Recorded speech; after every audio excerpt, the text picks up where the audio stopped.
بسم اللہ الرحمن الرحیم الحمد للہ رب العالمین والصلاة والسلام علی سید الانبیاء والمرسلین وعلی آلہ واصحابہ اجمعین اما بعد فاعوذ باللہ من الشیطان الرجیم بسم اللہ الرحمن الرحیم انا انزلناہ فی لیلۃ القدر وما ادراک ما لیلۃ القدر لیلۃ القدر خیر من الف شہر صدق اللہ مولانا العلی العظیم۔ محترم بزرگوں، خداوند قدوس نے اپنی اس کائنات میں بہت سی چیزوں کو بنایا اور ان چیزوں میں سے بعض چیزوں کو دوسری چیزوں پر فضیلت دی۔ جس طرح جسم سر سے پیر تک اللہ کا بنایا ہوا ہے، لیکن جسم کا اوپری حصہ جو ہے وہ نچلے حصے کے مقابلے میں زیادہ اہمیت اور فضیلت کا حامل ہے۔ خاص طور پر چہرہ، سر، یہ حصہ جو ہے گردن سے اوپر کا، اس کے اندر وہ 5 اہم صلاحیتیں ہیں جس سے انسان دنیا کے اندر کسی چیز کو حاصل کرتا ہے۔ آنکھ سے دیکھنے کی صلاحیت، کان سے سننے کی، ناک سے سونگھنے کی، زبان سے چکھنے کی، اور چھونے کی صلاحیت چہرے میں بھی ہے، بدن میں بھی ہے۔ یہ 5 چیزیں ہیں: قوت سامعہ، قوت باصرہ، قوت شامہ، قوت ذائقہ، قوت لامسہ۔ اللہ کا اختیار ہے، اللہ کی مرضی ہے۔ اسی طرح خداوند قدوس نے ہفتے کے 7 دنوں میں جمعہ کے دن کو افضل بنایا، سال کے 12 مہینوں میں رمضان مبارک کے مہینے کو افضل بنایا۔ اصولی طور پر تو خداوند قدوس کا یہ کہہ دینا ہی کافی ہے کہ فلاں دن افضل، فلاں مہینہ افضل، لیکن رمضان مبارک کی افضلیت کی وجہ خداوند قدوس نے محض اپنے فضل و کرم سے بندوں کو بتلا دیا۔ یہ اصولی بات ذہن میں رہے۔ بندہ ہر چیز کی وجہ ڈھونڈتا بیٹھے اور ہر چیز کی وجہ اس کو مل جائے، ضروری نہیں ہے۔ اس لیے کہ جو بتلانے والا ہے، جو دینے والا ہے، اس کے لیے وجہ بتلانا ضروری نہیں، وہ مالک ہے، ہم بندے۔ مثال سمجھیے، آپ لوگ لوم چلواتے، آپ نے کاریگروں کو جمع کیا، کل سے ہم نیو سسٹم سے کام کریں گے۔ کاریگروں نے پوچھا سیٹھ وجہ؟ آپ نے کہا دیکھو ایسا ہوتا، ایسا ہوتا، ایسا ہوتا۔ ٹھیک ہے۔ آپ نے کہا فلانی کوالٹی چینج کر دو۔ کیوں سیٹھ؟ تو کیوں سیٹ پوچھنے کا حق کاریگر کو نہیں ہے، اس کی مرضی، اور اس کو آگے جو نظر آ رہا ہے مارکیٹ میں وہ تم کو بتلائے، ضروری نہیں ہے۔ آپ کے گھر میں مہمان آتے ہیں، دوست و احباب آتے ہیں، آپ نے گھر فون کیا کہ بھائی ذرا مہمان آ رہے، چائے بنا دینا، پانی پینے کے نیچے کچھ بھیج دینا۔ اب عورت پوچھے کیوں؟ وہ مہمان آپ کے گھر میں کیوں آ رہا ہے، اس کو آپ گھر لے کر کیوں آ رہے ہیں؟ یہ ان کا اختیار نہیں ہے۔ عام طور پر آپ بتلا دیتے ہیں، یا اس نے پوچھ لیا آپ نے بتلا دیا، لیکن آپ بتلائیں ضروری نہیں ہے۔ تو خدا بندوں کو بتلائے کہ میں یہ فیصلہ کیوں کر رہا ہوں، ضروری نہیں ہے۔ کہیں بتلا دیا، کہیں نہیں بتلایا۔ بعض لوگوں کو غلط فہمی ہوتی ہے کہ دین کی ہر بات کی وجہ، ہر بات کی علت۔ ایسے بعض لوگ میرے پاس آئے، میں نے ان سے پوچھا جب وضو ٹوٹ جاتا ہے تو آپ وضو کرتے ہیں؟ جی۔ وضو ٹوٹنے کے اسباب پیشاب، پخانہ، خون، ریح خارج ہوئی، یہی نہ ہوگا؟ ہاں۔ آپ نے پیشاب کیا، دھو لیا، جس جگہ سے گندگی نکلی اس کو آپ نے دھو لیا، پخانہ کیا، دھو لیا، تو جہاں گندگی لگی تھی، نکلی تھی، اس کو صاف کر لیا گیا۔ اب چہرہ کیوں دھلا رہے، ہاتھ کیوں دھلا رہے؟ وجہ بتلاؤ۔ گندگی جہاں نکلی وہاں دھو لی گئی، تو چہرہ کیوں دھلایا گیا، ہاتھ کیوں دھلایا گیا؟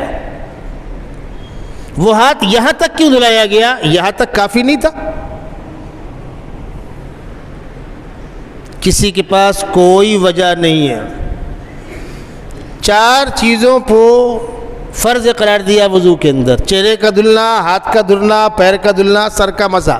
تو 3 چیزوں کو دھلایا گیا اور سر کا مسح کرایا گیا۔ وجہ اللہ کا حکم ہے۔ رمضان کے روزے 1 مہینے کے 2 مہینے کر دیا ہوتا تو وجہ، 10 دن کر دیا ہوتا پورا مہینہ کیوں؟ وجہ۔ نہ آپ کو پوچھنے کا حق ہے، نہ ہر بات کو بتلایا جائے گا، کسی چیز کو بتلا دیا جاتا ہے۔ رمضان مبارک کی فضیلت کی وجہ بتلا دی گئی۔ ہم نے اس مہینے کو افضل بنایا اس لیے کہ اس مہینے میں قرآن نازل ہوا۔ خداوند قدوس نے دیگر آسمانی کتابوں کے مقابلے میں قرآن مقدس کو مزید اہتمام سے، اہمیت سے نوازا۔ قرآن پاک کا ایک ریکارڈ تو لوح محفوظ میں ہے، جہاں تمام چیزوں کا ریکارڈ ہے، وہاں سے 7ویں آسمان پہ اتارا گیا۔ دوسرا ریکارڈ 7ویں آسمان سے سیدنا محمد رسول اللہ صلی اللہ علیہ وسلم پر اتارا گیا۔ تیسرا ریکارڈ پھر آپ نے امت کو پڑھ کر سنایا اور امت کے خوش قسمت بندوں نے اس کو اپنے اپنے سینوں کے اندر محفوظ کیا۔ یہ چوتھا ریکارڈ ہے۔ لوح محفوظ سے 7ویں آسمان پر قرآن جب اتارا گیا، پورا ایک ساتھ پورا ٹرانسفر کر دیا گیا۔ کب اتارا گیا؟ شب قدر میں۔ شب قدر کب ہوتی ہے؟ رمضان مبارک کے آخری عشرے کی طاق راتوں میں کوئی رات ہے، تو شب قدر کب ہوگی؟ رمضان میں ہوگی۔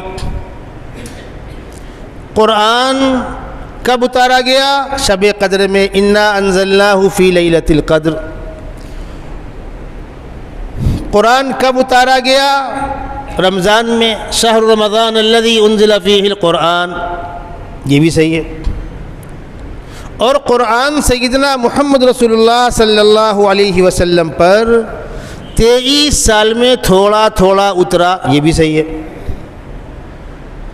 اب جو بیچارے کہتے ہیں نا کہ بندر کو ادرک کی گاٹھ ملی، بندر پر پنساری ہو گیا، جو تھوڑا بہت ترجمہ وغیرہ پڑھ کر اپنی عقل لگانا شروع کرتے ہیں، ارے مولانا یہ بات سمجھ میں آتی نہیں ہے، کہیں لکھا ہے کہ قرآن 23 سال میں اترا، کہیں لکھا ہے شب قدر میں اترا، کہیں لکھا ہے کہ رمضان میں اترا، اس میں صحیح کون سا ہے؟ آپ اپنے باپ کے بیٹے ہیں، اپنے بیٹے کے باپ ہیں، اپنی بیوی کے شوہر ہیں، اپنی بہن کے بھائی ہیں، اس میں صحیح کون سا ہے؟ سب صحیح ہے۔ تھوڑی سی عقل کو زحمت دیجئے، سب صحیح ہے۔ رمضان میں اترا، بالکل صحیح ہے۔ شہر رمضان الذی انزل فیہ القرآن، شب قدر میں اترا، بالکل صحیح ہے۔ انا انزلناہ فی لیلۃ القدر، شب قدر رمضان کا حصہ ہوتی ہے۔ یہ شب قدر میں اترنا اور رمضان میں اترنا یہ وہ والا ہے، لوح محفوظ سے 7ویں آسمان پر، اور 23 سال میں اترنا 7ویں آسمان سے سیدنا محمد رسول اللہ صلی اللہ علیہ وسلم پر الگ الگ اوقات میں الگ الگ تقاضوں کی وجہ سے اترا۔ ان تینوں باتوں میں کوئی ٹکراؤ نہیں۔ پچھلی آسمانی کتابیں انبیاء کرام کو ایک ساتھ دے دی گئی، قرآن مقدس ایک ساتھ نہیں دیا گیا۔ قرآن مقدس تھوڑا تھوڑا تھوڑا تھوڑا، اکثر ایسا ہوتا تھا، کوئی واقعہ پیش آ گیا، تقاضا ہوا، طلب ہوئی، بے چینی ہوئی، انتظار ہوا، اب اس کا جواب آیا۔ جب طلب، تقاضے، انتظار کے بعد ملے گا تو قدر زیادہ ہوگی۔ آپ سمجھیے، مہمانوں کے لیے کھانا بنا دیگ میں، تھوڑا تھوڑا نکال کر پلیٹوں میں دیا جائے گا، آپ نے تھوڑا کھا لیا پھر نکال کے دے دیا گیا، پھر مانگا پھر دے دیا گیا، اچھا لگتا ہے۔ اور آپ پہنچے سارے کھانے کا اشاک رکھا ہوا ہے، لے اسی میں سے کھا لے، پورا ڈیک پلٹ دیا گیا 25-50 لوگوں کے لیے، بیٹھ جاؤ کھاؤ۔ تو جو باذوق لوگ ہوں گے ان کی بھوک مر جائے گی۔ طلب، تقاضا، مطالبہ، اس کے بعد جب ملتا ہے تو قدر زیادہ ہوتی۔ قرآن میں اکثر مقامات پر، اور جو لوگ قرآنی ذوق سے واقف ہیں، قرآنی زبان سے واقف ہیں، قرآن کے لب و لہجے سے واقف ہیں، وہ خوب سمجھتے ہیں کہ یہ آیتیں کس پس منظر میں اتری۔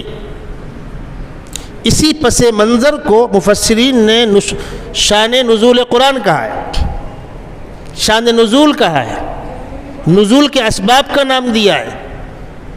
تفاسیر میں اس پر مستقل بحث ہوتی ہے۔ ایک محترمہ ہیں، ان کے شوہر سے اختلاف ہوا۔ حضرت اوس ابن ثابت رضی اللہ تعالی عنہ صحابی ہیں، ان کی زوجہ محترمہ ہیں حضرت خولہ۔ آپس میں اختلاف ہوا، جائیں جائیں ہوئی۔ شوہر نے بیوی کو کہہ دیا تو میرے لیے میری ماں جیسی۔ وہ چل کر اللہ کے نبی صلی اللہ علیہ وسلم کی خدمت میں حاضر ہوئی۔ میرے شوہر نے مجھے ایسا کہہ دیا، کیا حکم ہے؟ آپ نے فرمایا اس سلسلے میں ابھی کوئی نیا حکم اترا نہیں ہے، انتظار کرو جواب آئے گا۔ پھر پہنچی، آیا جواب؟ ابھی نہیں آیا۔ پھر لوٹ گئی، پھر آئیں، آیا جواب؟ نہیں آیا۔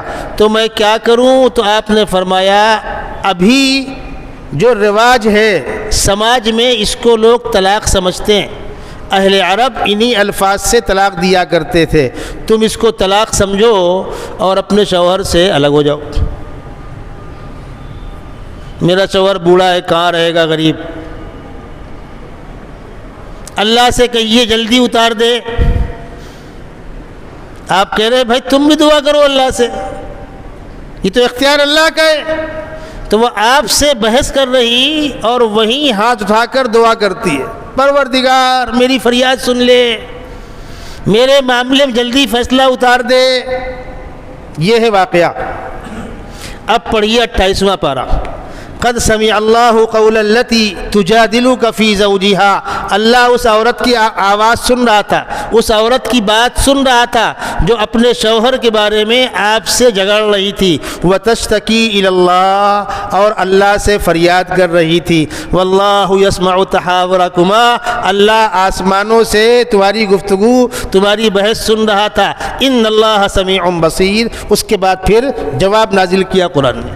الذين يظاهرون منكم من نسائهم ما هن امهاتهم ان امهاتهم الا اللائي ولدنهم، جو لوگ بیویوں کو ماں کہہ بیٹھتے ہیں تمہارے کہنے سے بیوی ماں نہیں ہو جائے گی، حقیقی ماں تو وہی ہے جس کے پیٹ سے تم پیدا ہوئے۔ پھر تفصیلی احکامات ہیں اس کے، زہار کے احکامات کیا ہے، یہ پس منظر ہے۔ اللہ کے نبی صلی اللہ علیہ وسلم جب مکۃ المکرمہ میں رہتے تھے تو مدینے کے یہودی مکے والوں کو سوالات لکھ دیا کرتے تھے، یہ پوچھو یہ پوچھو یہ پوچھو۔ چونکہ اس وقت دنیا کے اندر پڑھی لکھی قوم یہودی تھی اور آسمانی تعلیمات سے واقف یہودی تھے، اس لیے کہ سیدنا محمد رسول اللہ صلی اللہ علیہ وسلم سے پہلے سارے انبیاء کرام کئی 100 سال تک، تقریباً 1000 سال سمجھ لیجئے آپ، موسیٰ علیہ السلام سے لے کر آقا صلی اللہ علیہ وسلم تک جو 700-800 سال کا عرصہ گزرا ہے، سارے انبیاء کرام بنی اسرائیل میں آئے۔ ابراہیم علیہ السلام کے 2 بیٹے نبی، ایک بیٹے اسماعیل، ایک بیٹے اسحاق۔ اسماعیل مکے میں رہے، جن کو ساتھ میں لے کر آپ نے خانہ کعبہ کی تعمیر کی، اور اسی بیٹے کے ساتھ وہ واقعہ پیش آیا قربانی والا۔ دوسرے بیٹے آپ کے فلسطین میں رہے، اسحاق، وہ بھی نبی، ان کے بیٹے حضرت یعقوب نبی، ان کے بیٹے حضرت یوسف نبی۔ حضرت یعقوب کا دوسرا نام اسرائیل تھا۔ ان کے 12 بیٹوں سے جو خاندان چلا اس خاندان کا نام بنی اسرائیل ہے، یعنی حضرت یوسف علیہ السلام اور ان کے 11 بھائی، ان سے جو نسل چلی اس نسل کا نام کیا ہے؟ بنی اسرائیل، اس لیے کہ حضرت یعقوب کا نام اسرائیل تھا، یعقوب بھی نام تھا، اسرائیل بھی نام تھا۔ قرآن نے ان کے اس نام کا تذکرہ کیا ہے، کل الطعام کان حلا لبنی اسرائیل الا ما حرم اسرائیل علی نفسہ۔ اور ادھر سیدنا اسماعیل کی اولاد میں جو عرب کہلاتے ہیں کوئی نبی نہیں۔ آخر میں خاتم النبیین امید لگا کے بیٹھے تھے یہودی کہ آخری پیغمبر بھی ہمارے میں آئیں گے، اور وہ کہا بھی کرتے تھے کہ آخری پیغمبر کے آنے کا وقت قریب آ گیا، اس لیے کہ آپ کی بعثت کا زمانہ قریب آنے کے بعد آسمانی نظام میں تبدیلیاں محسوس ہو رہی تھی۔ پوری دنیا کے سارے پڑھے لکھے لوگ ان تبدیلیوں کو محسوس کر رہے تھے۔ اسی لیے جب آپ پر پہلی مرتبہ وحی نازل ہوئی، آپ پر بوجھ پڑا، گھبراہٹ ہوئی، اور آپ کی زوجہ محترمہ بیوی خدیجہ آپ کو لے کر چچا زاد بھائی ورقہ ابن نوفل کے پاس گئیں، جو اس وقت کے بڑے عالم تھے اور نصرانی مذہب پر عمل کرتے تھے۔ ان کا بڑھاپا تھا، بینائی جا چکی تھی۔ ان کو اللہ کے نبی صلی اللہ علیہ وسلم نے سارے احوال بتلائے۔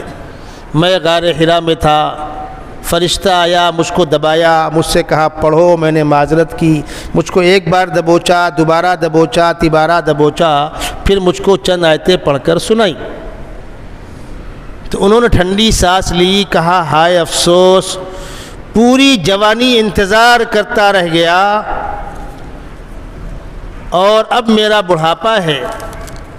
لو کنت حیا اذ اخرجتک قومک، کاش کہ میں اس وقت زندہ رہتا، صحت مند رہتا جب تمہاری مخالفت بڑھے گی اور تم کو تمہاری بستی گاؤں والے تمہارے گاؤں سے نکال دیں گے۔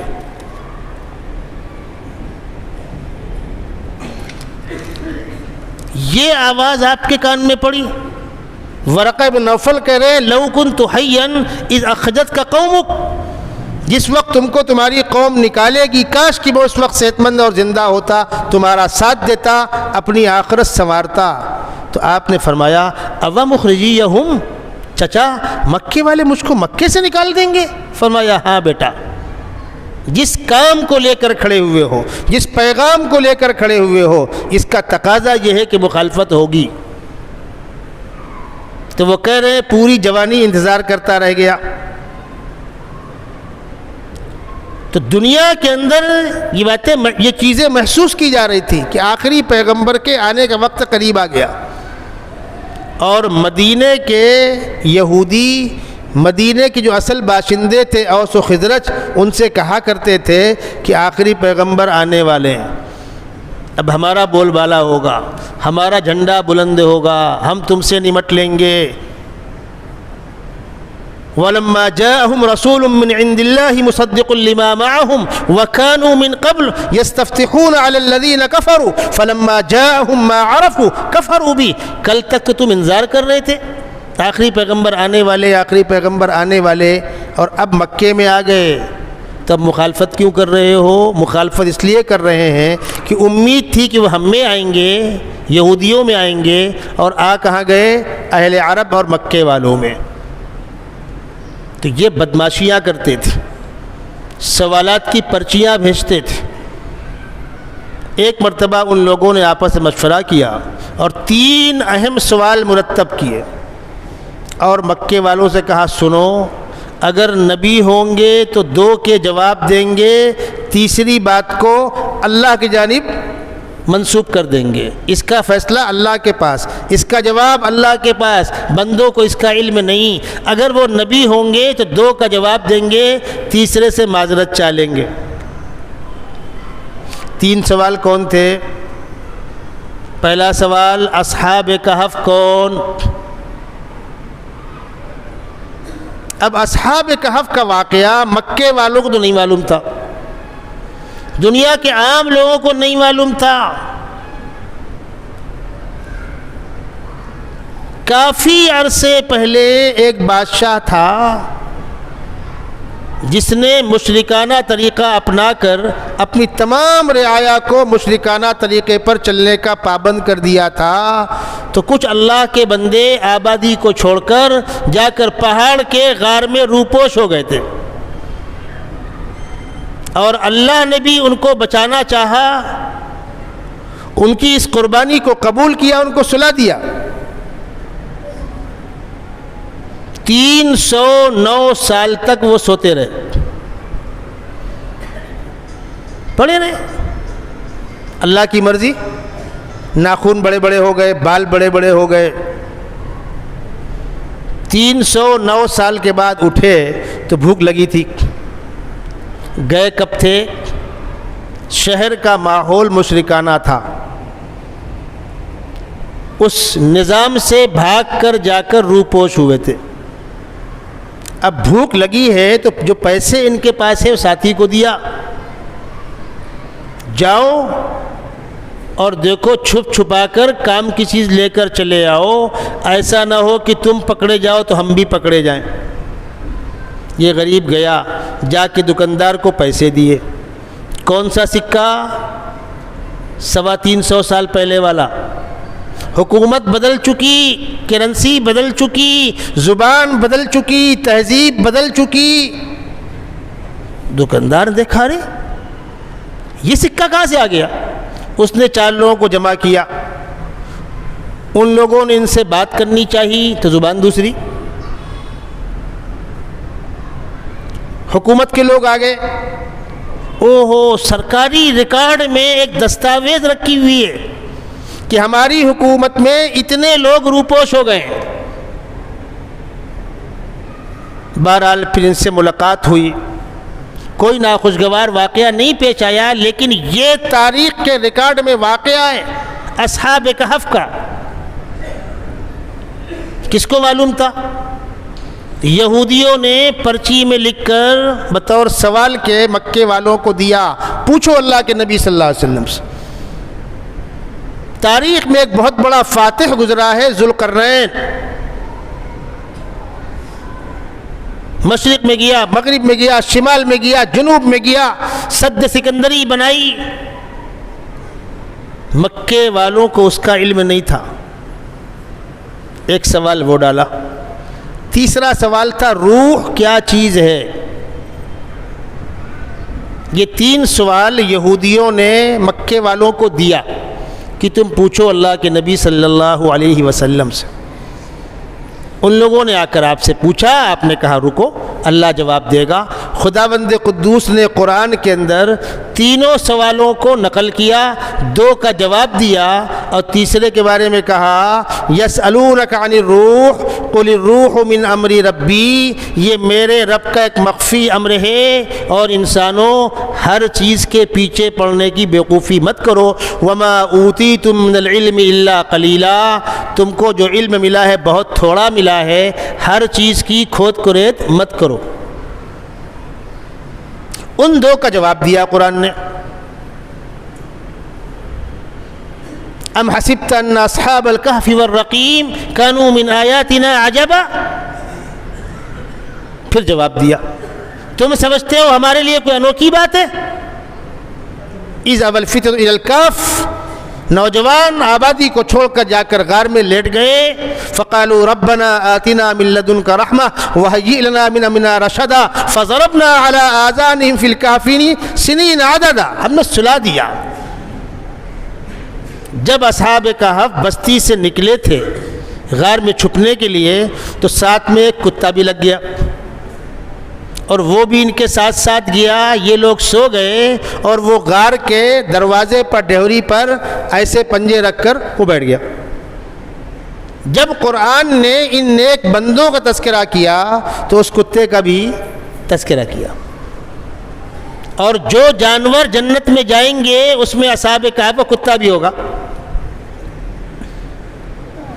لکھنے والوں نے لکھا ہے نیکوں کی صحبت کا انجام نیک. دیکھو اصحاب کہف کے ساتھ کتا لگا تو قرآن نے اس کو اصحاب کہف کے قافلے میں شمار کیا اور جنت میں ان کے ساتھ ہوگا. اور بری سنگت کا برا انجام نوح علیہ السلام کا بیٹا نبی زادہ ہونے کے باوجود بروں کے ساتھ بیٹھا تو باپ کا نبی ہونا کام نہ آیا. جو نافرمان قوم ڈبوئی گئی اس کے اندر وہ بھی ڈبو دیا گیا. اس کو شیخ سعدی نے کہا پسر نوح بابدا نشست خاندان نبوتش گم شد. سگے اصحاب کہف روزے چند پے نیکا گرفت مردم شد. نوح کا بیٹا بروں کے ساتھ بیٹھا, بری سنگت کو اپنائی تو باپ کا نبی ہونا کام نہیں آیا. اور اصحاب کہف کا کتا نیکوں کے ساتھ چلا اور نیکوں کے ساتھ رہا تو اللہ نے اس کو نیک بندوں کے فہرست میں شمار کیا. دوسرا سوال, ذوالقرنین کون ہے؟ یسألونک عن ذی القرنین قل سأتلو علیکم منہ ذکرا. اللہ کہہ رہے ہم بتلاتے ذوالقرنین کون ہے. انا مکننا لہ فی الارض وآتیناہ من کل شیء سببا. 16 پارے کا دوسرا رکوع آپ پڑھ لیجئے. تیسرا سوال, روح کیا چیز ہے؟ یسألونک عن الروح قل الروح من امر ربی وما اوتیتم من العلم الا قلیلا. یہ اپنی تمہارے رب کا ایک مخفی امر ہے.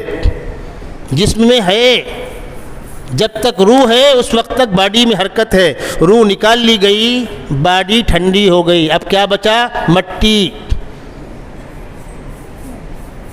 مردے کو کیا کہتے ہیں؟ مٹی. مٹی سے بنا تھا, مٹی ہو گیا.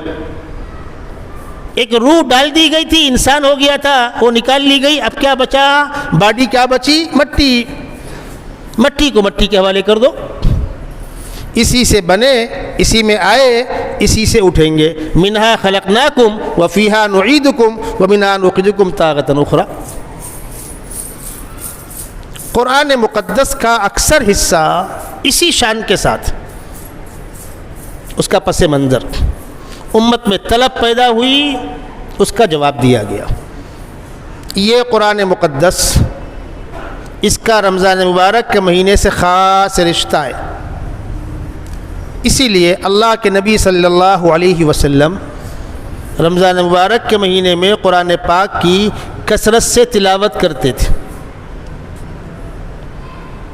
اور جس فرشتے نے آپ کو آ کر قرآن پڑھ کے سنایا تھا, جبرائیل امین, اس فرشتے کے ساتھ بیٹھ کر رمضان میں آپ دور کرتے تھے. آپ پڑھتے وہ سنتے, وہ پڑھتے آپ سنتے. اس کا نام دور ہے. حفاظ کرام آپس میں قرآن پاک دہراتے ہیں. رمضان مبارک میں عشاء کی نماز کے بعد تراویح میں قرآن پاک پڑھا جاتا ہے, اور ہر مسلمان کو ایک ترتیب قرآن پاک کی مکمل کرنی چاہیے. عشاء کی نماز کے بعد 20 رکعت زائد جو صرف رمضان میں پڑھی جاتی ہیں, ان میں قرآن پاک پڑھا جائے. اگر لوگوں کو کہیں جانا نہیں ہے, مقام پہ رہنا ہے, تو ان کے لیے بہتر یہ ہے کہ پورا مہینہ قرآن پڑھتے رہیں. 27 کو, 28 کو, 29 کو, جیسی سہولت ہو, تاکہ تسلسل برقرار رہے, بندھن بندھا رہے. جن کو کہیں نہیں جانا وہ 5 دن, 8 دن, 10 دن والوں کی تماشے بازی میں نہ پڑیں, اس لیے کہ پھر قرآن مکمل ہونے کے بعد تراویح کی توفیق نہیں ہوتی. جن کے اسفار ہیں, مجبوریاں انسانوں کی, اب اگر وہ 27 دن والے میں آ کر کھڑے ہوں گے, آج ہیں کل نہیں, کل ہے پرسوں نہیں, بمبئی گئے دیر ہو گئی, سفر میں چلے گئے, تو ترتیب چھوٹنے کا اندیشہ ہے. تو پورے قرآن کی ایک ترتیب ملے، اس کے لیے بہتر یہ ہے کہ پہلے ایک قرآن سن لیا جائے،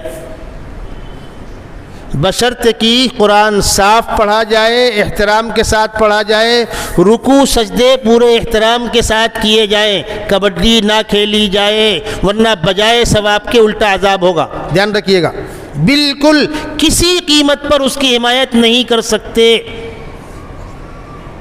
آپ 125 پارہ پڑھتے ہیں، 1.5 گھنٹے میں نماز کے ساتھ ہوتا ہے، اس میں کم سے کم 2.5 پونے 3 گھنٹہ ہونا چاہیے۔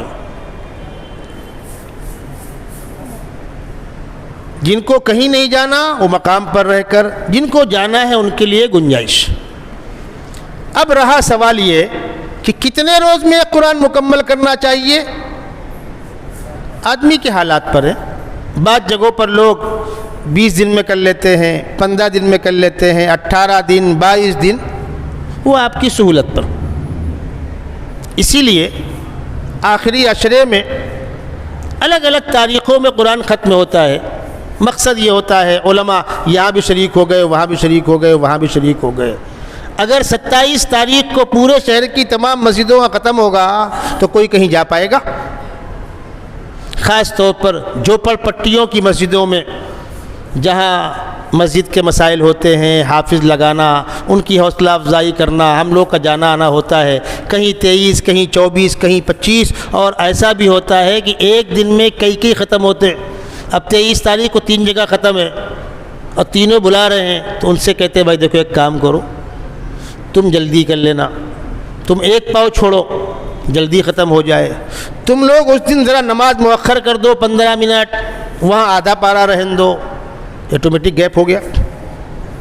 کہیں پہلے شرکت کر لی، کہیں بعد میں شرکت کر لی، اس لیے کہ ختم قرآن میں محلہ جمع ہوتا ہے، خوشی کا ماحول ہوتا ہے، ٹھیک ہے۔ قرآن پاک کے تعلق سے یہ شدت کہ نہیں صاحب وہ 10 دن والی غلط، 5 دن والی غلط، 8 دن والی غلط، وہ غلط کہنے والے ان باتوں پر توجہ دیں۔ ہمارے اکابر کے یہاں، ہمارے اساتذہ کے یہاں عام طور پر 10 دن میں قرآن ختم ہوتا تھا۔ حضرت شیخ کے یہاں سہارنپور میں، مولانا مدنی کے یہاں دیوبند میں، مولانا صدیق صاحب کے یہاں باندہ میں، شاہ صاحب کے یہاں الہ آباد میں، 10 مقامات کی آپ کو مثال میں دوں گا۔ اس کی رعایت ہونا چاہیے، قرآن صحیح پڑھا جائے، تلفظ درست ہو۔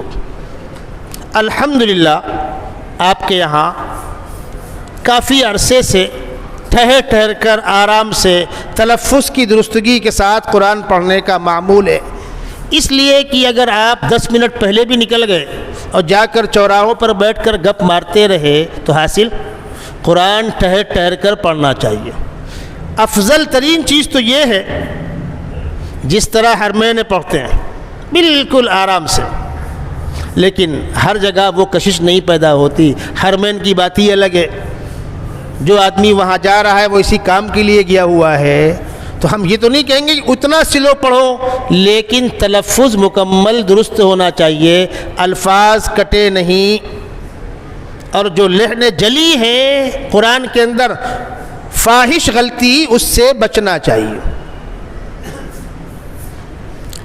رمضان مبارک کے مہینے میں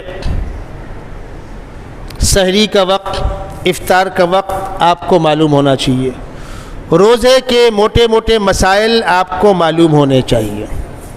رمضان مبارک کے مہینے میں لوگ زکوٰۃ کا حساب کرتے ہیں، اس بات کو بہت غور سے آپ لوگ سن لیجئے گا، زکوٰۃ کا رمضان سے کوئی تعلق نہیں ہے، رمضان اور زکوٰۃ آپس میں ان کا کوئی جوڑ نہیں ہے۔ اتفاق ایسا ہے کہ آپ برکت کے لیے رمضان میں نکالتے ہیں تو ہم منع بھی نہیں کرتے۔ زکوٰۃ مستقل فریضہ ہے، اس کا سال جب پورا ہوگا تب اس کو نکالنا ہے، آپ نکالتے رہیں، گنجائش ہے، کچھ دن پہلے نکال دیں اس کی بھی گنجائش ہے، کچھ دن بعد میں نکالیں اس کی بھی گنجائش ہے۔ رمضان مبارک کے مہینے میں لوگ حساب کر لیتے ہیں، ٹھیک ہے، لیکن رمضان میں ہی زکوٰۃ نکالنا ہے، رمضان میں ہی حساب دینا ہے، یہ اسلامی اصول نہیں۔ زکوٰۃ کا آپ اصول سن لیں، جب آپ زکوٰۃ کا حساب کریں، بعض لوگ پوچھتے ہیں مولانا حساب کیسے کریں؟ ایک تاریخ طے کر لیں آپ، اس تاریخ سے پہلے کا اس پار، اس تاریخ کے بعد کا اس پار۔ مان لیجئے آپ نے اپریل کے مہینے میں حساب کیا، رمضان کے مہینے میں ایک تاریخ پکڑ لیجئے آپ، 8، 10، 15 کچھ پکڑ لیجئے آپ، اس تاریخ سے پہلے کا ادھر، ادھر کا ادھر۔ آپ چاہیں عربی تاریخ پکڑ لیں، 5 رمضان، 10 رمضان۔ جب ایک تاریخ پکڑ لیا آپ نے، اس سے پچھلا اسٹاک پچھلا، اگلا اسٹاک اگلا، ایک حد فاصل بن گئی۔ کچھ آنا ہے، کچھ جانا ہے۔ پچھلی تاریخوں میں جو مال بکا ہے اس کا پیمنٹ آنا ہوگا، وہ آئے گا 2 مہینے کے بعد، 4 مہینے کے بعد، لیکن بکا پہلے ہے نا۔ تو جو آنے والا ہے اس کو آیا پکڑ لو، اور پچھلے سودے کا جو دینا پیسہ ہے یان وغیرہ کا، یا بلڈروں کو، سپلائر لوگوں کا، کسی کو بھی کسی کا، جو پچھلے معاملے کی بنیاد پر دینا ہے اس کو دیا پکڑ لو، اور جو آنا ہے اس کو آیا پکڑ لو، پلس مائنس سامنے کر دو، جو بچا وہ آپ کا۔ سسٹم یہ آنا پائی کا حساب کرنا آسان نہیں ہوتا، فاسٹ رولنگ کا زمانہ ہے۔ احتیاطاً تھوڑا بڑھا کے پکڑ لو بھائی، حساب کیا 5 لاکھ بنتا ہے، 10-20 بڑھا دو اس کے اندر۔ اگر آپ نے بڑھا کر نکال دیا تو کہیں سے آپ کا نقصان نہیں ہے۔ اگر زکوٰۃ پوری ہو چکی تھی، یہ پلس نکل گیا، صدقہ ہو گیا، کوئی دقت نہیں۔ زکوٰۃ کس کو دینا، کس کو نہیں دینا، یہ ایک اہم سوال ہے۔ جن سے ہم پیدا ہوئے ان کو نہیں دینا، جو ہم سے پیدا ہوئے ان کو نہیں دینا۔ ہم کس سے پیدا ہوئے؟ اماں ابا، ان کو نہیں۔ وہ کس سے پیدا ہوئے؟ ان کے اماں ابا۔ وہ کس سے پیدا ہوئے؟ ان کے اماں ابا، جہاں تک زندہ ہو۔ ماں باپ، ماں کے اماں ابا نانی نانا، باپ کے اماں ابا دادی دادا، اور اوپر چڑھ جائیے کسی کے یہاں ہوں گے پر نانی پر نانا پر دادی پر دادا۔ اس سے زائد اب ملتے نہیں ہندوستان کے اندر، باہر کہیں کہیں ہیں 100 سال سے اوپر کے لوگ، لیکن یہاں اتنا ہی ہوتا ہے۔ چڑھ جاؤ جہاں تک ہو، نیچے آئیے، بیٹی بیٹا، بیٹی کے بچے ناتی نواسے، بیٹے کے بچے پوتی پوتے، پر ناتی پر نواسے پر پوتی پر پوتے۔ ان کو زکوٰۃ نہیں کھلائی جائے گی۔ ان کی ضرورت پر وہی پیسہ استعمال ہوگا جو اپنے اوپر استعمال کرتے ہیں۔ اور شوہر بیوی ایک دوسرے کو زکوٰۃ نہیں کھلائیں گے۔ اس کے علاوہ کیا بچا؟ سگے بہن بھائی، سگے بہن بھائی نہ اوپر میں آتے نہ نیچے میں آتے، نہ ان سے ہم پیدا ہوئے نہ وہ ہم سے پیدا ہوئے۔ سگے بہن بھائی کو آپ زکوٰۃ دے سکتے ہیں۔ چچا، پھوپھی، ماموں، خالہ، بھانجی، بھانجے، بھتیجی، بھتیجے دے سکتے۔ اب نازک سوال یہ پیدا ہوتا ہے کہ بھائی سگی بہن کو زکوٰۃ دے گا اور زکوٰۃ بتلا کر دے گا، وہ لے گی نہیں۔ بھتیجا چچا کو زکوٰۃ دے گا، زکوٰۃ بتلا کر دے گا، وہ لے گا ہی نہیں۔ ایک گھر میں رہتے ہیں، پٹی دار ہیں، ایک باپ کا خون ہے، دل دکھے گا اس کا۔ اب یہاں پر لینے والے کی عزت کو، غیرت کو ملحوظ رکھتے ہوئے فقہا نے مسئلہ لکھا کہ آپ زکوٰۃ کی رقم ہدیہ بول کر دے سکتے ہیں، آپ کی نیت کافی ہے۔ مقصد ہے تعاون کرنا اور تعاون کرانا، اور اس کی دل شکنی نہ ہو، یہ مسئلہ لکھا ہوا ہے۔ لیکن ہمارا طرز عمل جو ہے، جس کے ہم مجرم ہیں، اس کا ہمارے پاس کوئی جواب نہیں۔ وہ کیا ہے؟ سال بھر تو پوچھا نہیں، صرف رمضان میں بھیجتے کیا ذہن جائے گا؟ سال بھر بھائی نے بہن کو نہیں پوچھا اور رمضان میں لفافہ بھیج دیا۔ تم سر پٹک کے کہو تحفہ ہے، بہن کہے گی زکوٰۃ ہے۔ یہ ہے وہ نزاکت جس کو ہم بار بار کہہ رہے ہیں کہ زکوٰۃ کا رمضان سے کوئی تعلق نہیں ہے۔ آپ رمضان سے پہلے بھیجیے، رمضان کے بعد بھیجیے، کپڑے سلا لینا، بچوں کی فیس بھر دینا، آگے پیچھے کسی عنوان سے بیمار کا علاج کرا لینا، سال بھر ضرورت مندوں کی ضرورت کی کفالت کی جائے، یہ مقصد ہے شریعت کا۔ اور سب سے پہلے اپنے خاندان کے لوگوں کو دیکھیے، جہاں آپ بیٹھے ہوئے ہیں وہاں تو بہت بڑے سخی کہلا رہے ہیں، داتا کہلا رہے ہیں، دانی کہلا رہے ہیں، اور جہاں آپ کا وطن ہے خالہ، پھوپھی، چاچی، مامی، بیماروں کے علاج کے پیسے نہیں ہیں، سردی کے موسم میں ان کے پاس کمبل اور لحاف نہیں ہے، بوڑھے معذور مجبور ہیں، ان سے محنت مزدوری نہیں ہوتی، اور وہاں کوئی کسی کو بھیک بھی نہیں دیتا، بیچارے کے پاس کھانے کو نہیں ہے، وہ بھوکا سو رہا ہے، اور تمہارا خاندان ہے۔ سب سے پہلے اپنے خاندان والوں کی فکر کیجئے، اور جو شکل مناسب ہو ان کے تعاون کی وہ شکل اپنائیے۔ مثلاً کوئی بیچارہ بیمار ہے، دوا مستقل چل رہی ہے، ٹی وی کا مریض ہے، ہارٹ کا مریض ہے، 1000-2000 کی دوا اس کو لگتی ہے، اس کے پاس پیسہ نہیں ہے، دوا کھا کر بچ جائے تو غنیمت ہے، جب دوا بند ہو جائے گی تو مرض بڑھ جائے گا۔ آپ کے گاؤں محلے میں کوئی میڈیکل اسٹور نہیں ہوگا، آپ اس کو فون کر دیجئے، بھائی وہ فلانے مریض کو آپ دوا دیں، اپنا اکاؤنٹ نمبر دیجئے، میں 5000 ڈال دیتا ہوں، ختم ہوگا پھر ڈال دوں گا۔ اگر آپ کی گاؤں میں عزت ہے تو کوئی انکار نہیں کرے گا۔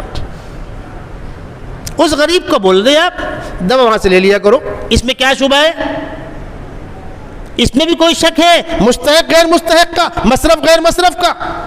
کسی کے پاس کھانے کو نہیں ہے، راشن لگا دیجئے اس کو، کپڑے والے سے کپڑا دلا دیجئے، بھائی فلاں دکان میں جاؤ، میڈیم کوالٹی کے پوری فیملی کا کپڑا لے لو، کتنے کا لے گا وہ؟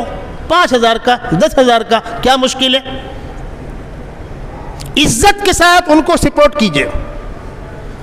اس کے ساتھ ساتھ مدرسے والے آتے ہیں، ایک بڑا نظام ہے، بڑا کام چل رہا ہے، ان کو آپ تعاون کریں۔ میں ادارے والوں کے تعاون سے منع نہیں کر رہا ہوں، لیکن بتلا رہا ہوں زکوٰۃ کا سسٹم کیا ہے۔ جن اداروں سے آپ واقف ہیں، جن کے ذمہ داروں سے واقف ہیں، ان کو عزت کے ساتھ بیٹھا لیے، محبت کے ساتھ بات کیجئے، اور ٹائم خراب کیے بغیر ان کو فارغ کر دیجئے۔ ایک مرض ہے لوگوں میں، مرض، میں کہنے پر مجبور ہوں، بیچارہ اٹھنا چاہ رہا، ارے بیٹھیے تھوڑا بات کرتے ہیں، 10 جگہ ہم جھیلتے ہیں، ان کو سمجھا رہے بھائی سال بھر پڑا پھر بات کر لینا، ارے چائے بولا ہوں آتی ہے، مقصد ہے ان کو پکانا آپ کو بیٹھال کر کے۔ یہ بیچارہ یہاں سے اٹھے گا وہاں جائے گا، وہاں سے اٹھے گا وہاں جائے گا، وہاں سے اٹھے گا وہاں جائے گا، اس لیے کہ وہی 1-8 گھنٹے کا ٹائم ہوتا ہے، ان کو روکیے مت۔ اگر محبت کے ساتھ بیٹھتے ہیں تو بیٹھا لیے، رات میں آتے ہیں ان کو آپ ناشتہ کرائیے، چائے پلائیے، سوکھا آئٹم رکھیے، کھجور رکھیے، ٹافی رکھیے، کمپٹ رکھیے، نان خطائی رکھیے، دال موٹ رکھیے، ان کی عزت کیجیے۔ جن کو دینا ہے، پھر کہہ رہا ہوں کان کھول کے آپ سن لیں، جن کو دینا ہے ان کو دوڑائیے مت۔ آپ کو نہیں ہے موقع، اپنے بندے کو بٹھا دیجیے وہاں پر، آپ کا بھائی بیٹھ جائے، بیٹا بیٹھ جائے، مینیجر بیٹھ جائے، جن کو دینا ہے ان کو دوڑائیے مت، ورنہ اللہ کے یہاں سے پکڑ آئے گی۔ جو دینا ہے محبت سے، حالات اچھے ہیں بڑھا دیجئے، خراب ہو گئے کم کر دیجئے، اور آنے والے مہمانوں کو بھی چاہیے اصرار نہ کریں، مجبور نہ کریں، محبت کے ماحول میں ایک بار تذکرہ کر دیں، کچھ گنجائش تو بڑھا دیجئے، ٹھیک ہے۔ ہمارا سابقہ ہے، ایک صاحب بیچاروں کا بڑا نقصان ہو گیا تھا، شرما حضوری بیٹھے تھے کہ نام نہ کٹے، آپ 500 کاٹ دیجئے، آپ 1000 کاٹ دیجئے۔ ایک صاحب نے کہا آپ کا تو 5000 تھا، کہنے لگے ہاں اتنا بنا دیجئے، کہنے لگے نہیں وہ 5000 آپ دیجئے، ہماری یہ مجبوری ہے، ہماری مجبوری ہے۔ بیچارہ سمجھا رہا ہے کہ بھائی میری بھی کچھ مجبوری ہے، وہ سننے کو تیار نہیں، بالآخر وہ گرم ہو گیا۔ مجھ کو شرم محسوس ہوئی۔ دینے والے پر ایسا اصرار نہ کیا جائے کہ اس کو شرمندہ کیا جائے، اور آنے والوں کے ساتھ ایسا سلوک نہ کیا جائے۔ اس شہر میں وہ لوگ بھی ہیں، بورڈ لگا رکھا ہے 9 سے 10، 3 سے 4، اب بیچارہ کہیں سے آ رہا ہے دھوپ سے، رمضان کا مہینہ ہے، روزہ رکھ کے آ رہا ہے، آٹو میں آ رہا تھا، پیدل آ رہا تھا، 2 منٹ 5 منٹ لیٹ ہو گیا، وہیں بیٹھے ہیں گپے مار رہے ہیں، آفس کھلا ہے، رجسٹر رکھا ہوا ہے، مولانا گھڑی دیکھیے 4 بج گیا، جائیے کل آئیے گا، پلٹا دیجئے اس کو۔ آپ کچھ نہیں بول پائے گا غریب، لیکن دل سے ہے تو نکلے گی اس کی۔ آپ کا بھی تعاون تو ہونا چاہیے، جن کو آپ دینا چاہتے ہیں ان کو آپ محبت کے ساتھ دیجئے۔ آنے والے مہمان کہیں ٹھہر جائیں مساجد میں، مسجد کے ذمہ داران اس کا خیال رکھیں۔ 15-25 دن کی بات ہوتی ہے، پنکھے چل گئے، پاور کا بل زیادہ آ گیا، پانی استعمال ہو گیا، صاف صفائی کے مسائل ہوتے ہیں، یہ مہمان ہیں، یہ علماء ہیں، یہ اہل مدارس ہیں، ان کی عزت کیجیے، جس کو دینا ہے عزت کے ساتھ دیجیے، اور اللہ سے مانگیے، ان سے دعائیں کرائیے۔ یہ نیک لوگ ہیں، ہر خیر کے کام میں، ہر خیر کے کام میں شر داخل ہو چکا ہے، 100% خیر کہیں نہیں ہے کسی بھی شعبے کے اندر، لیکن خیر ختم بھی نہیں ہو گیا۔ ہمارے استاد مولانا صدیق صاحب باندھی فرماتے تھے بھائی کرنا یہی ہے، خیر کے ساتھ شر گھس گیا ہے، کرنا یہی ہے، ہمت ہار کر چھوڑ نہیں دینا، مدارس چلیں گے انشاءاللہ، چلنا چاہیے، یہ امت کی ریڑھ کی ہڈی ہے، یہ دین و ایمان کی ضمانت ہے۔ ٹھیک ہے کوئی غلط کرتا ہوگا اس کا وہ ذمہ دار، آپ نماز پڑھتے ہیں مسجد کے اندر، نماز فرض ہے، اب کوئی کہے ارے بہت دیکھا نمازیوں کمبخت جھوٹ بولتے ہیں، دھوکہ دیتے ہیں، تو جھوٹ بولنے دھوکے دینے کی بنیاد پر نماز کی فرضیت تو معاف نہیں ہو جائے گی۔ لوگ حج کرنے جاتے ہیں، تماشے کرتے ہیں، تو کیا حج کی فرضیت ختم ہو جائے گی؟ حج معاف ہو جائے گا؟ نہیں، بھلا کام بھلا رہے گا۔ اللہ تبارک و تعالی ملک کے تمام اداروں کو خیر و عافیت کے ساتھ پھلنے پھولنے کے اسباب عطا فرمائے۔ بھی مہمان حضرات آتے ہیں، دسترخوان لگتا ہے، ماشاءاللہ محلے سے مستورات بھیجتی ہیں، آپ بھی خیال رکھیں، تھوڑا بڑھا کے بنا لیں کہ بھائی مسجد مہمان ہوں گے ان کی خدمت ہو جائے گی۔ روزے دار کو افطار کرانا، حدیث شریف میں آتا ہے روزے دار کو افطار کراؤ، صحابہ نے کہا نہ ہو تو فرمایا پانی پلا دو، اس لیے کہ صحابہ کا دور غربت کا دور تھا، ایک کھجور کھلا دو، پانی پلا دو۔ الحمدللہ ہم تو اس دور سے نہیں گزر رہے، انسانوں کی خدمت کیجیے، میری آواز مستورات تک جاری ہوگی، جب گھر کے لیے افطار بنائیں تھوڑا بڑھا کے بنا لیں، ایک پلیٹ مسجد میں، یہاں مہمانوں کی آمد ہوتی ہے، کچھ اہل اللہ جمع ہوتے ہیں، کچھ نیک لوگ جمع ہوتے ہیں، آپ کے دسترخوان پر کسی پردیسی مسافر نے افطار کر لیا، بیچارہ سو گیا بچھا کر، بیت الخلاء سے فارغ ہو گیا، نہا دھو لیا، اپنے اپنے کام میں لگ گیا، معلوم ہے کیا ہوتا ہے؟ اتنی گرمی ہے، اس گرمی میں موسم کھلا ہو تپش ہے، اور برس جائے تو کیچڑ ہے، ایسا ہوتا ہے، پانی برستا ہے، برس گیا تو کیچڑ ہے، اور کھلا رہا تو خدا نہ خواستہ کبھی ان کو جلاب شروع ہو جاتا ہے، کبھی بخار آ جاتا ہے۔ پردیس میں ہم بیمار ہوں تو سمجھ میں آتا ہے، پردیس میں ہم ہوں تو سمجھ میں آتا ہے۔ میرا ایک ہفتے کے بعد سفر شروع ہوتا ہے، بہت سے مقامات پر نوجوان مجھ سے پوچھتے ہیں کہ مولانا رمضان میں سفر کیسے کرتے ہیں؟ واپی میں ایک نوجوان مل گیا، حضرت آپ رمضان سفر کیسے کرتے ہیں؟ ارے میں نے کہا ظالم ہم لوگ تو الحمدللہ آرام دہ گاڑیوں سے آتے ہیں، ہم کو جاننے والے کہیں سے کہیں چھوڑ دیتے ہیں، ان کو سوچو جن کو کوئی جاننے والا نہیں ہے، جن کو کوئی ٹھہرانے والا نہیں ہے، جن کو کوئی پوچھنے والا نہیں ہے، ان پر کیا بیتتی ہوگی؟ اور جب ہماری بدسلوکی کی بنیاد پر ان کی ہائے نکلتی ہوگی تو خدا کو جلال نہیں آئے گا؟ خبردار خبردار، آنے والے مہمانوں کے ساتھ کوئی ایسا سلوک نہ کیا جائے جو غیر انسانی سلوک ہو۔ اللہ تبارک و تعالی ہم کو ان باتوں پر عمل کرنے کی توفیق عطا فرمائے۔